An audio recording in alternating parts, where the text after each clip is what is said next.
ಎಲ್ರಿಗೂ ನಮಸ್ಕಾರ. ನಾನು ರಿಬ್ಬನ್ಸ್ ಅಂತ ಮಾಡ್ತೀನಿ ಮನೇಲಿ.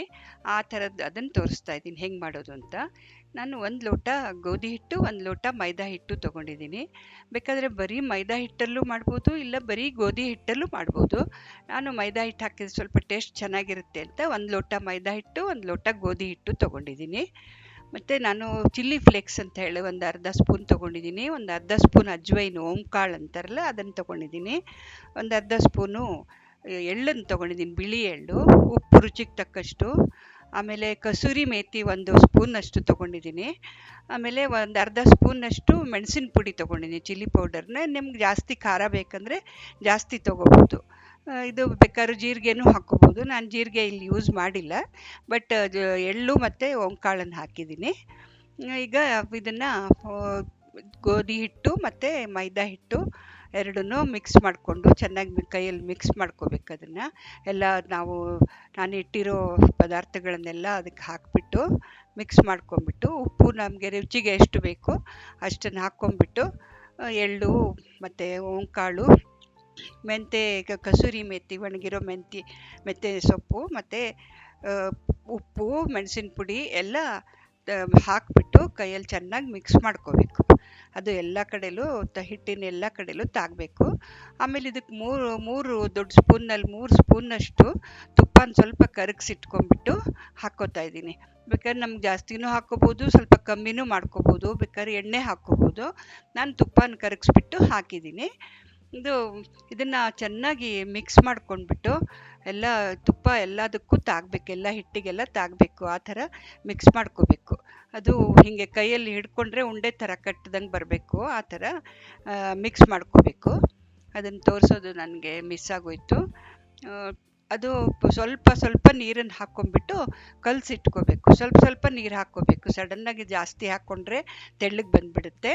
ಅದಕ್ಕೆ ಸ್ವಲ್ಪ ನೀರು ಹಾಕ್ಬಿಟ್ಟು ಚೆನ್ನಾಗಿ ಚಪಾತಿ ಹಿಟ್ಟು ಕಲಿಸ್ತೀವಲ್ಲ ಆ ಥರ ಕಲಿಸ್ಬಿಟ್ಟು ಸ್ವಲ್ಪ ಎಣ್ಣೆನ ಹಚ್ಚಿಬಿಟ್ಟು ಸ್ವಲ್ಪ ಹೊತ್ತು ನೆನ್ಕೊಳ್ಳೋಕ್ಕೆ ಬಿಡಬೇಕು.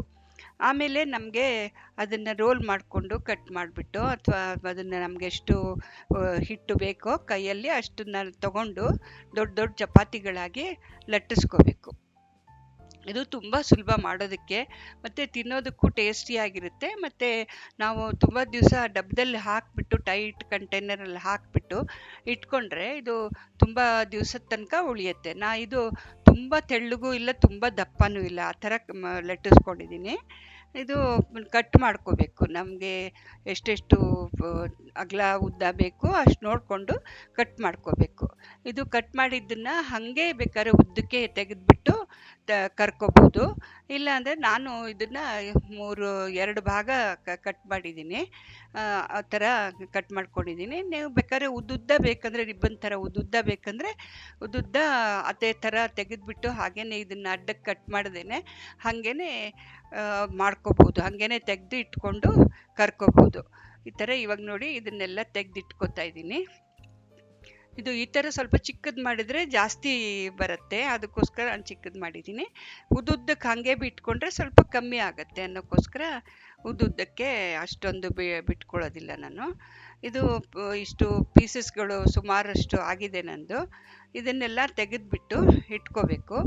ತೆಗೆದಿಟ್ಕೊಂಡ್ಬಿಟ್ಟು ನಾನು ಸುಮಾರು ಇದು ಅರ್ಧ ಮುಕ್ಕಾಲು ಪೀಸ್ಗಳನ್ನು ಹಾಗೆ ಕಟ್ ಮಾಡಿ ಇಟ್ಕೊಂಡಿದ್ದು. ಈಗ ಎಣ್ಣೆನ ಕಾಯ್ಲಿಕ್ಕೆ ಇಟ್ಬಿಟ್ಟು, ಎಣ್ಣೆ ನಾವು ಬಾಣಲಿನಲ್ಲಿ ಕಾಯ್ಲಿಕ್ಕೆ ಇಟ್ಬಿಟ್ಟು ಅದು ಬಿಸಿ ಆದಮೇಲೆ ಸಣ್ಣ ಬೆಂಕಿ ಮೇಲೆ ಕರ್ಕೋಬೇಕು. ಅದು ಒಂದೊಂದೇ ಹಾಕ್ಕೊಂಡು ಅದನ್ನು ಸಣ್ಣ ಬೆಂಕಿ ಮೇಲೆ ಕರ್ಕೋಬೇಕು.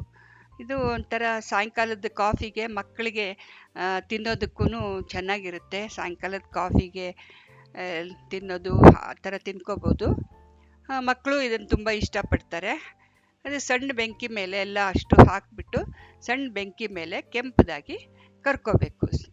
ಇದು ಸ್ವಲ್ಪ ದೊಡ್ಡ ಬೆಂಕಿ ಮಾಡಿಕೊಂಡ್ರೆ ಇದು ಸಿದೋಗ್ಬಿಡುತ್ತೆ, ಇಲ್ಲ ಅದು ಬೇಗ ಒಳಗಡೆ ಬೆಂದಿರೋದಿಲ್ಲ. ಹಾಗಾಗಿ ಸ್ವಲ್ಪ ಸಣ್ಣ ಬೆಂಕಿ ಮೇಲಕ್ಕೆ ಕೆಂಪಗಾಗಿ ಕರ್ಕೊಂಡ್ರೆ ನಮ್ಮ ರಿಬ್ಬನ್ಸು ರೆಡಿ ಆಗೋಯ್ತು. ನೋಡಿ, ಇದು ಕೆಂಪಗಾಗೋಗಿದೆ. ಈಗ ನಮ್ಮ ರಿಬ್ಬನ್ಸು ರೆಡಿ ಆಯಿತು.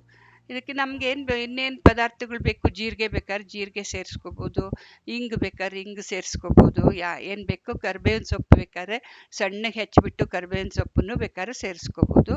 ನಾನು ಬರೀ ಕಾಳು ಮತ್ತು ಎಳ್ಳು ಕಸೂರಿ ಮೆಥಿ ಸೇರಿಸ್ಕೊಂಡಿದ್ದೀನಿ. ಈಗ ಇದು ತೆಗೆದು ಇಟ್ಕೊಂಡ್ರೆ ನಮ್ಮ ರಿಬ್ಬನ್ಸು ರೆಡಿ ಆಯಿತು.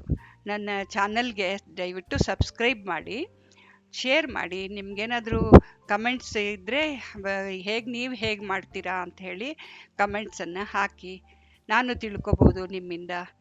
Thank you. ಧನ್ಯವಾದಗಳು.